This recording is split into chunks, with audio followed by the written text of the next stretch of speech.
Okay, and we are now recording again with Quinton, take two. Maybe we'll get around to merging this together. I don't know. This is not a particularly professional endeavor here.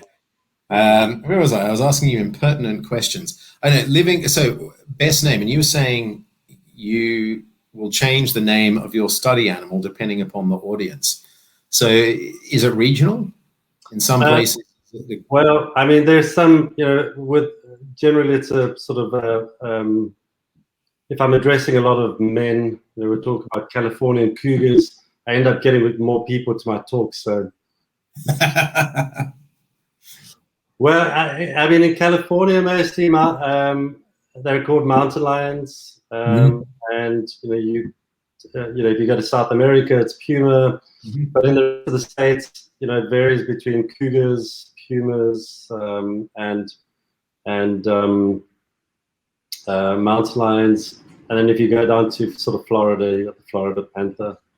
But essentially, it's the same thing, and it depends on how many words you're allowed when you're writing. If you're going to use mountain lions or puma, it's shorter. How many are there subspecies of mountain lions, pumas, cougars? Well, there are. I mean, the Florida panther would be considered one thing, but generally the North American puma is one subspecies, if you like. It's kind of weird because they were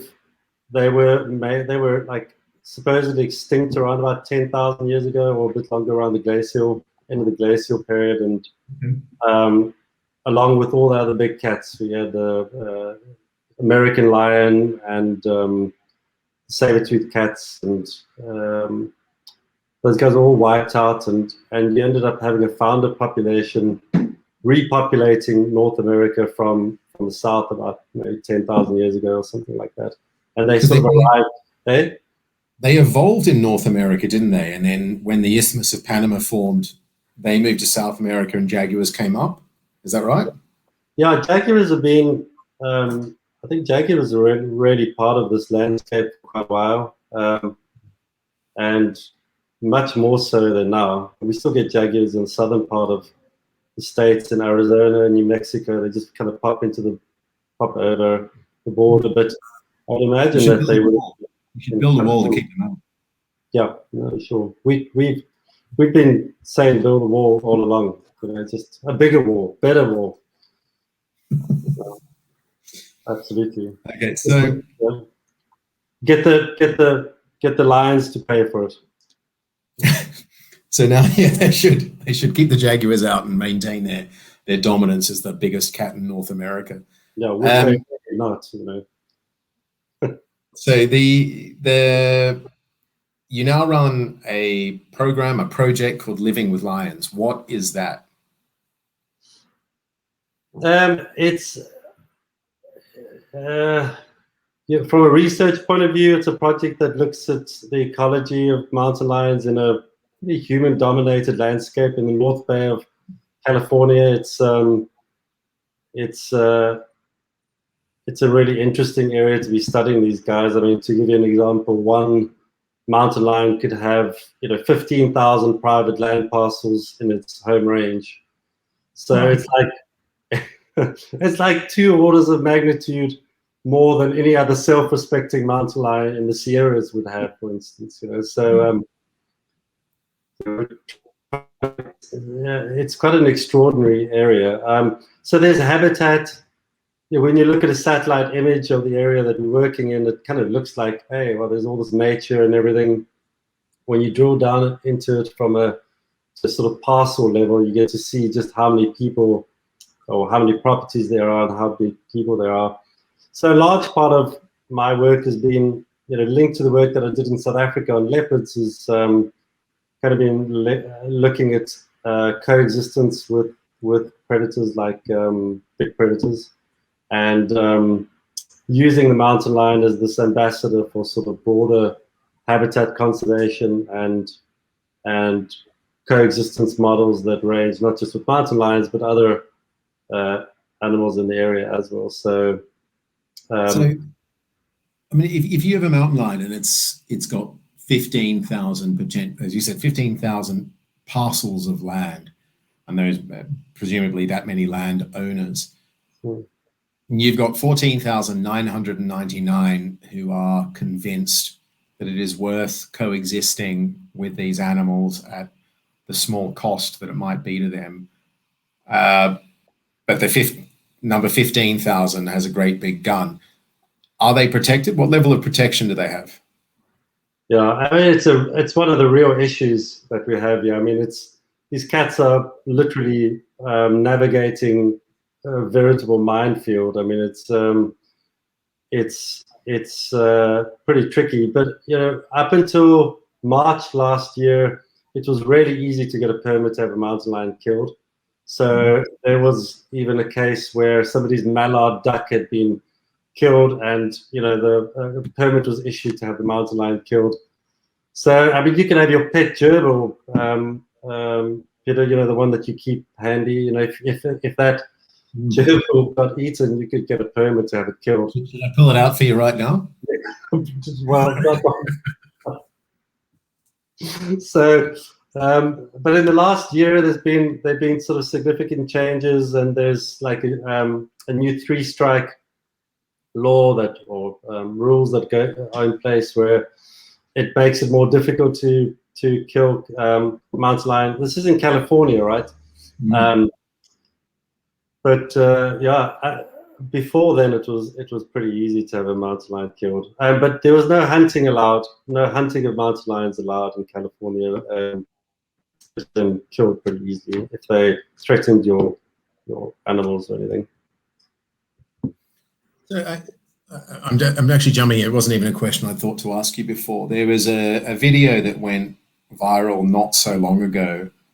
A guy took it on a trail somewhere, and there's a mountain lion, and it was quite aggressive, but very wide stance, splayed stance. I'm sure you saw this. You must have been asked for comment. What was going on there? Yeah, that was just classic. I mean, I just couldn't believe the guy filmed that entire interaction on his phone. It was just fabulous. Well, all that lion was, I mean, you've experienced it in the bush too many times. That cat's just telling him to get the hell out of there. Yeah. He got too close to her with the cubs, and she was just like, get the hell out of there. And, I mean, mountain lions are real pussycats compared to, the real apex predators, jaguars or leopards, lions, and they just, they nowhere near as aggressive, and they're typical. The response is to head the other way, even in a difficult situation. But she was pretty stressed, and she was, clearly suggesting he should leave. The fact that I think the first reaction that he had was like almost like running backwards a little. It was just quite quick, and I think it spurred her on a little. And then after that, he did pretty much, I mean, it was amazing. I think he did a pretty good job of handling the situation. I mean, asking for forgiveness from God and things like that. I mean, he did all sorts of it was all the right sort of things with you that to have one of those sort of sphincteral experiences. But he I think he handled it pretty well. And, right at the end, he went down and he picked up a rock and lobbed it at her. And, I think that if he'd stood his ground sort of earlier, I don't think that she would have attacked him at all, and just throwing something at her kind of just had her running off. Did you think she's likely a first-time mother? Because I know with lions, not mountain lions, the African lion, a first-time mother is typically more stressed and more likely to act out as such. Yeah, it's hard to say, but there's definitely a lot more. You find that the more mature cats are just, often more chilled out in situations. They're more sure of themselves, and that, it would be interesting. It's not easy to, from that footage, it wouldn't have been that easy to gauge her age and that. So jumping back a bit, we're going to jump backwards and forwards here just because I'm disorganized. You've studied leopards and you've studied mountain lions, in my head, even though a jaguar and a leopard have a lot of similarities in terms of coat patterns and so on, to me, the mountain lion is the American, and I'm saying this with both continents, equivalent of the leopard. And it seems to be so adaptable. They're found in high, cold mountains in the Andes. They're living on the edge of cities, sometimes in cities. They're out in the deserts. They just seem so adaptable as a species and even as an individual. Am I on the right track with that, or is my thinking entirely wrong? No, I think there are a lot of similarities. They both don't like open areas very much. They utilize cover a lot of the time, so their habitat preferences are very much aligned. Their hunting techniques are very similar in that they're stalkers, pouncers, so they like to get close to their prey. Mountain lions have got these ginormous hind limbs, and they can jump really far. So they might have some advantages, in terms of the distance for an ambush for a hunt. But their temperament is completely different. So I mean, a mountain lion is not an apex predator. I mean, it's found itself to be an apex predator now because all the big guys are gone. But it very much has the attitude of a mesopredator. It's like an overgrown caracal. In fact, I mean, I think caracal are even a little bit more intimidating in terms of attitude. But leopards are,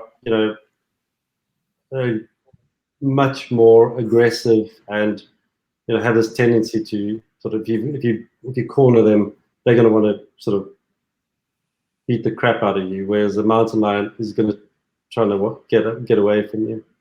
So, I mean, when you're saying this, it's because you've actually trapped leopards, and by trapping them, I mean you've done it humanely and for research purposes. But there's an animal in a specially designed cage, and I have heard accounts that a leopard in that cage is trying to kill you from inside the cage. Yeah, I mean, leopards are just classic that way. When we were using foot snares or cable restraints, we call them. It's a really safe way of capturing big cats. Cages often lead to tooth injuries and things like that. They're not, I mean, they work, but they're not always the safest thing, especially for leopards because they're just so hectic in the cages. But with a foot loop trap or foot snare, the animal would have a fight circle that it creates, and it's sort of attached to this cable, and then it works out how wide that is. And with leopards, they end up going right to the back of that fight circle, hunkering down and waiting for someone to come along that it can kill and eat. So when you approach them on foot to go and dart them, you have to get to about 10 meters from the cat in order to sort of safely dart them. And you don't see anything, you don't hear anything, and suddenly there's just an explosion from, when you get close, like relatively close, the leopard just comes flying at you, full tilt, and it is just absolutely frightening. You just hope and pray that the tackle that you built holds. With mountain lions, typically all they want to do is head out the back way, and it's just it's such a striking difference between the two animals. In so many respects, you just see that their temperament is so much more like a cheetah, which is genetically most closely related to the mountain lions. I actually wanted to ask that question because for a while they were placed in the same genus as the house cat, weren't they? They were Felis concolor. Has that changed? Yeah, well, Puma concolor now. Yeah, I mean it's the mountain lions and jaguarundi are in the same genus, or most closely related. And then there was an American cheetah, which would have then been the closest relative to the mountain lion, and supposedly they're closely related, or closest relative would then beyond jaguarundi would be the African cheetah or cheetahs. But I don't know if there was some sort of co-evolution involved there or anything like that between the two different cheetah. I actually had no idea of that. And I think the American cheetah was a Synonyx rex or something like that, but they've rethought that. But I think this is, again, something where when we're talking about animals and their nearest relative, it's almost like if you're telling the tragic tale of a human being, where it's like, oh, they've got no close relatives. They're all long dead. Their nearest relative is the cousin from Lithuania that we shared like a great grandma with. It's not a close relation at all. So I pretty confident in saying I don't think a mountain lion and a cheetah could mate and produce an offspring, right? No, I'm not sure if they can. I'm not sure about that. Yeah. I mean, they're certainly not classified as one of the big cats, and you know, you can. That's also, I think, a little bit of taboo. Apparently, that was because of the larynx structure, the elastic sort of the roaring cats, like the hyoid structure in the throat, and mountain lions are sort of chirp and that they don't have a deep guttural kind of call that you get in leopards and jaguars and lions, tigers and snow leopards, the big guys. Yeah. Right, so what is it? The clouded leopards are the other in the same big cat category. Not in the genus Panthera though. But this is you and me nerding out completely on scientific names. It's exactly. And the semantics of who and how closely related they are. Okay, so what is a myth regarding mountain lions that should be dispelled? Well, there's a general perception by people here in the States that mountain lions, attack people all the time, and that's certainly one that should be dispelled. I mean, they're in the whole of North America since 1890 or something like that, about 130 years. Less than 24 people have been killed by mountain lions in the whole. That's the whole of North America. Yeah. So you have like 40 people getting killed by dogs every year in the USA, and something like 2.6 people die every year in the USA from vending machines falling on top of them. So it's I think the chances are pretty obviously not they're not a significant threat to people at all. California have had such 4 mortalities in 130 years. I think that's it. It's the glamour or the excitement of a death by that means. Yeah. Far more people are killed by horses, I think, than great white sharks, or by sharks, I should even say, globally. And when I say killed, I'm not even talking falling off. Like the horse kicks them. The horse is aiming to do them harm. Horses are dicks. And whereas with sharks, I think it's typically more incidental, accidental. And so similarly with these cats, I know that, one of my questions for you was the differences and similarities between leopards and mountain lions, and you've answered a lot of that, but leopards do turn man-eater, typically more often in Asia for some reason, and perhaps it's human density. There's a couple in India that have taken out over 300 people each. Yeah, exactly. Yeah. I mean, those guys, wicked. I mean, they just got this attitude. Yeah. Once they decide, this thing's easy. It's got minimal packaging, and we don't have sharp teeth or claws. And once they overcome that initial fear of humans that a lot of animals have, it's like, why was I afraid of that thing? Yeah. That's the softest monkey in the world. So we got to hope that mountain lions don't ever make that leap. Okay, so we dispelled a myth. What is a fact? What is a truth about mountain lions that people should know and typically don't? Oh, geez. Well, an interesting one. Well, I'm certainly quite amazed at their athletic ability. I mean, that's one thing that so they can apparently jump 15 feet high. That's like that's over like 4.5 meters or something like that. Yeah. And So we have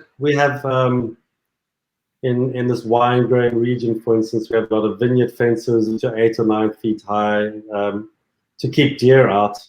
And mountain lion just jumps. It doesn't even notice those fences. It will just sit on one side and it's just sort of like an elastic band, just shoot over. And it's quite an extraordinary feat. I think they're from a sitting position, they can leap like 24 feet going like horizontally.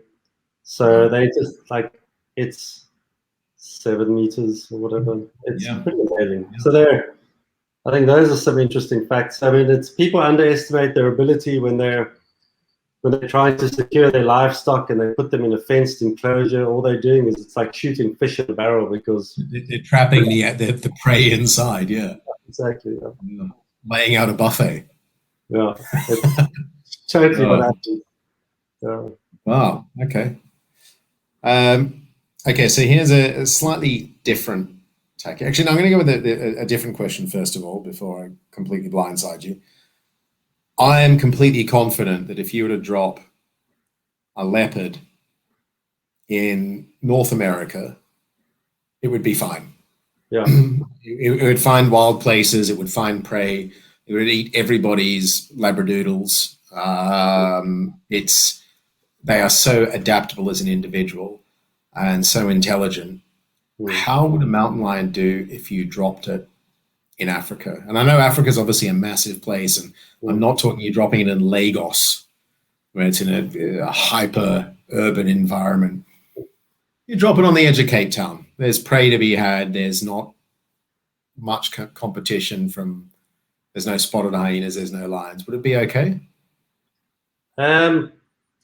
So, yeah, I mean, in that sort of context, I think that they probably would be able to eke out a living. Their typical prey size they focus on is deer-sized animals, so they'd have a little difficulty in that. They'd be picking up livestock, and klipspringers and that sort of thing are pretty small. But they could, maybe they'd better get by. I mean, I think that, the biggest issues that they would have in a typical sort of African savanna or setting where you find other leopards would be competition with the larger cats. So they can't, they don't hoist their prey up into trees. So like cheetah, they would feed on the ground. They cache their prey, and then they have like a day bedding site, 50 or 100 meters off, and that. So I don't think they're going to last very well with hyenas. I mean, everything will be able to chase them off. So they I mean, you put them somewhere like the Okavango or the Kruger Park, they're finished. They're just competed. And the other, because they're focusing on those vegetated areas, I think that there would be, I mean, cheetah like those open spaces where they can sort of, they can pick up predators or other predators coming in, and they can kind of get out of there easier, normally. But yeah, I think lions would struggle, because they would end up being like caracal. You don't see many caracal in Botswana, out in areas where you've got a lot of predators. It seems that it might have something to do with they just don't fit in from a size point of view, Yeah. And even cheetahs, the largest numbers of cheetahs are actually outside national parks because they don't have to deal with hyenas and lions. Yeah, they would struggle. And in Yellowstone, for example, recent work that's been done on mountain lions, with the wolf introduction, the wolves have seemingly had an impact on mountain lion populations there by taking out lion den kittens and the youngsters and that. So so that's somewhere like Yellowstone. Yellowstone, yeah. No, so they're real pussycats, mountain lions. They're always kind of looking over their shoulder.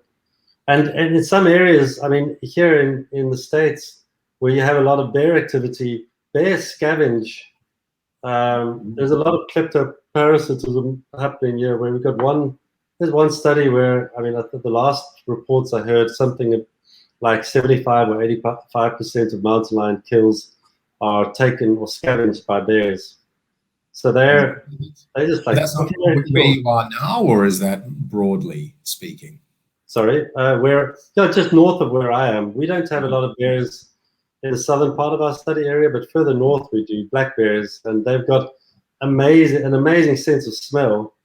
So their noses, and they're picking up, any sign of some, I mean, they're omnivores, but where they've got opportunities to feed on, deer carcasses like this, they'll go for it, and they just seem to just, push lions off these kills, no problem. I'm during the course of this little chat we've been having, I've completely had to rejig my idea of what a mountain lion is, because in my head it was just a leopard without spots. And I now realize, no, it's a cheetah without spots. That's a very different animal in terms of temperament. So it's I don't think I've done a single one of these podcasts and not had an absolute revelation in it. So this has been it for me. I'm still going to ask you more questions though, if that's okay. So the next one is, how do you get a bereaved couple to exhume their pet? Well, you're referring to the llamas. You started the start of this story if you want. Oh my God. Yeah. So I just actually got back from a safari and arrived back in California and literally just touched base, and I got a message from some folk down on the coast who had been supporting our mountain lion project before that, but they were like, called me and said, their two llamas had been killed by a mountain lion. And I'm like, geez, the llamas that they had were ginormous. They were absolutely these monstrous beasts. I mean, I can't imagine how much they weighed, but anyway, I was trying to imagine this whole thing. But they were like, oh, but don't worry, we like the mountain lions, and we've gone and buried the llamas with a front end loader. Paul, Maria's husband, had gone off with a front end loader, dug these massive pits, and then buried the things. And I was like, but when was this exactly that it happened yesterday. I'm like, well, this could be a really good capture opportunity for us. And, but we would need to have like something as bait, and, typically what the mountain lion killed would be the ideal bait. Is there any way of being able to exhume one of these llamas? And Maria was like, I'm sure it won't be a problem. And she went over to Paul, and he's like, no fucking ways. Anyway, she convinced him, and off we went in the rain. It was just pissing with rain. It was just like one of these torrential downpours. Off we went in the front end loader and dug out this ginormous llama and sort of carried it in the front end loader near to where they'd been killed. And I raced out there, and we managed to I had to then proceed to butcher it so that it could fit into the cage, because it was just so big. Did you do this in front of them? Yeah, I mean, it was pretty. I mean, they were, and then when we caught the mountain lion, it was just the most amazing experience for them, and it was just classic, just to have this opportunity of seeing this unbelievably beautiful animal, calmly sort of sedated, and yeah, so we put a collar on him, and off he went, and we were able to track him for. I don't know whether I deeply admire that couple or am terrified of them, because it sounds like they would have behaved the same way if it was their kid. It's just, I mean, I've had pets and there's not one, like a stupid little fish, and I mourn every one that dies. And if there was a thing that had killed it, it's like, no, I'm not exhuming it to feed it to that thing. Yeah, I know. Yeah, I mean, I did feel a little bad about it. I honestly just think I don't know that I would have the how do you pronounce it, chutzpah or whatever, to ask people whose pet's just been killed to say, can you dig it up to feed it to the thing that just killed it? So yeah, it was a really good opportunity there. So we didn't want to miss that one. So that's quite extraordinary. Okay, so I was calling you the world's smartest man earlier because you've now studied leopards in the winelands of the Cape, and you're doing mountain lions in the Sonoma Napa area, and it sounds extraordinary and idyllic. What is the reality? Well, the reality is, I'm tracking these cats in people's back gardens. It's hardly wilderness. It's not. I just come back from a Botswana safari, and it's rather depressing to come from such an incredible wilderness area and come back to this. But it's. I think that the project and the work here is really important. California is an interesting place, and from a conservation point of view, my real interest has been, and has been for quite a long time, is looking at the role of these large predators in broader conservation, using them as ambassadors. They're these apex predators, these flagship iconic species, and we've been able to connect with people a lot more than if I was studying something as boring as I don't know what, a saber-toothed field mouse or something like that. I mean, it's just this. There's a field mouse researcher right now cursing you. Yes, exactly. Well, it's field mice will benefit from this mountain lion work. If in order to protect mountain lions, you need to look at the ecosystem that they're in. You need to look at ensuring that the building blocks in that system are all intact, and that is where I think the value comes in terms of doing work here.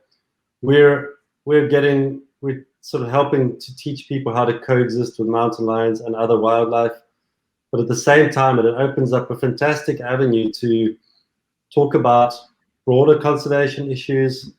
And the interesting thing in my mind about California in particular is it's just that it's the 5th biggest economy in the world.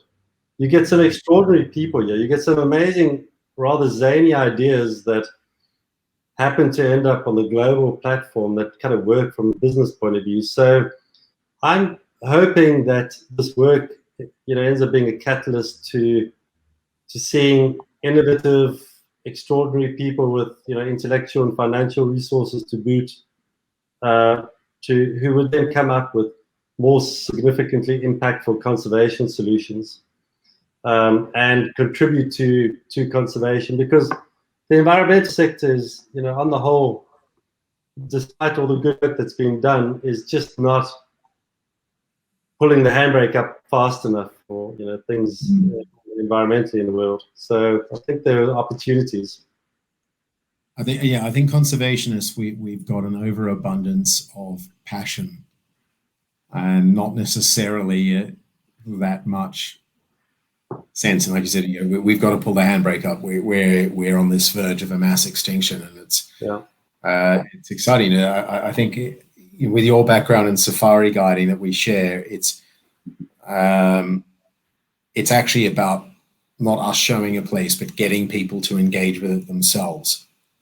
If you can get them to do that, and if your research is able to get people to go, there are mountain lions here, and there should always be mountain lions here.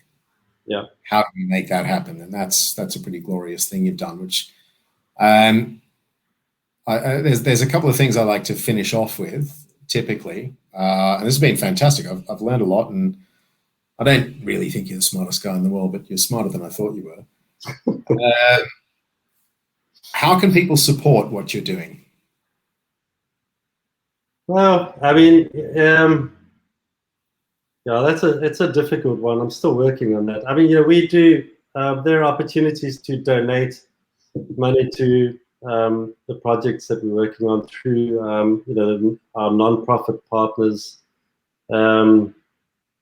We take people out on safari with the idea of being able to connect them to the environment and contextualize the experience so that it has, that experience can connect them all to wilderness, and the importance of the environment. I think that well, I think that having being connected to the environment is something that people need to do, and going on safari is a brilliant way to do that. Especially if you do it with we have group leaders who are ecologists and biologists who lead these trips, and if you have, I think it's a mindset thing. From a long-term point of view, I think that business, or the business mentality,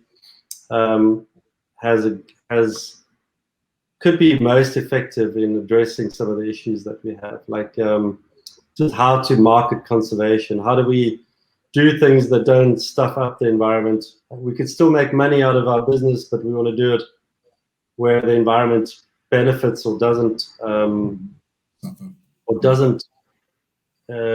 isn't negatively impacted by it. It's really difficult. Apart from as I say, supporting programs, it's obviously helpful, but I kind of feel we're just begging for money or asking for money for these things. I think that we need to find a more sustainable way of dealing with these issues. So I'm kind of relying on more sort of clever people to come up with answers, frankly. No, I get it. And I think I was actually speaking to some students earlier today, a little online thing, and I said, find mentors and find people from different fields to your own, because we all live in silos. And it's so easy to convince yourself, if you're a researcher, or I work in the safari industry, we're all there going, conservation, yay. And then you realize that less than 1 cent out of every dollar of charitable giving in the US goes to wild animals. It's like, oh, so most people don't feel this way. More money is going to ballet than is going to elephants, rhinos, giraffes, polar bears, penguins put together. Yeah. We need to find those clever people, as you said, that are far better at marketing, far better at organizing than we are, because we're nerds, and nerds typically don't win the day. No. Yeah, I think that connection to if you can immerse people in an environment which opens them up to this what we experience out in the bush on safari, for instance, and it opens them up to thinking about, or you give them the opportunity to think more about the situation within. I think it could be a catalyst to them using their abilities, because as you say, we're just not biologists, and environmental sort of people are just not in the same class. And I think that the work that we do and the environmental sector should always be seen as acting as a resource, rather than trying to solve the world's problems. We're not going to solve the world's problems. Geez, we can't even market. We've got the best product on the planet. We've got the planet, and we just can't market it. It's ridiculous. So we really need to leave it to people that have that ability to sell shit to others. It's like indoctrination, or hypnotism, or whatever it might be. Whatever way we can sell this, I think is what we need, the right people to be tackling this. And no business has a long-term business strategy if it doesn't incorporate the health of the planet. It's 30 years time, we're going to be worrying about water and clean air and clean water, rather than what model cell phone you've got. I heard something very interesting recently from a person who's comes from more of a business background, and he said that climate change will be stopped by insurance companies.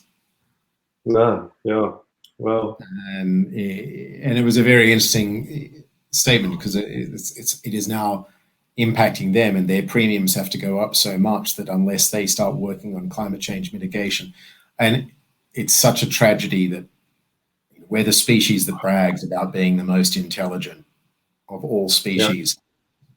We really the water needs to be close to boiling before we go, this is shit, we should do something about it. No, totally. We've watched it going up that whole time, but that's all a bit negative. So And to be honest, right now, I'm in the UK at the moment. I'm loving climate change. It's so warm. It hasn't rained. I've been back a few days and it hasn't rained for 4 or 5 days, and that's just unheard of where I live. That's amazing. But that's bad news. And what I'd like to do, and I think is important in terms of marketing conservation, is we finish with some good news. And the tragedy, if there is a tragedy of Deep in the Bush, is that every time I ask the guest to give some good news, it's the one that provokes the greatest lean back in the chair, roll their eyes back in their head, and think hard. And you're looking down to do it and stroking a bit of a beard. What's some good news? Well, the good news, I suppose, is we still have, we've got amazing opportunities. We've got incredible wilderness areas, and I think that there's a movement to change, and we're sort of getting to this point. So we're on the cusp of something. I'm hoping it's something good, but I think that there still are opportunities, and in Africa, it's always it makes me feel good to see how well a lot of these areas have been managed, and how well things are, in some of these places. You go like, well, some of those ideas or those management approaches could be used elsewhere, like in North America, maybe to help make a difference here, change of approach. So I think that there's still hope, and there are certainly some smart people out there that if they just apply their mind, we could be really making a difference. Instead of trying to see who can see the planet from outer space for $250,000, I think that a lot of money could be plowed into just sorting out the issues we have. So I think there are opportunities, and it's been a cool thing working in this place and meeting some really interesting people here in California. So I've enjoyed it. Great. All right. So thank you very, very much for being on the podcast. Apparently it's not a podcast because it's a vodcast or something, but we're going to make these audio. And hopefully we'll get the chance to chat again soon. And if not, catch up next time I'm in the States, or we're both in Africa again. And that's fascinating. I learned so much. Honestly, I've had to rethink mountain lions, and I once spent a month tied to one, but that's a whole other story. It's actually a whole other book. And best to you and your family, and we will speak again soon. Thanks. You too, Peter. Good seeing you and good talking to you, man. That was cool.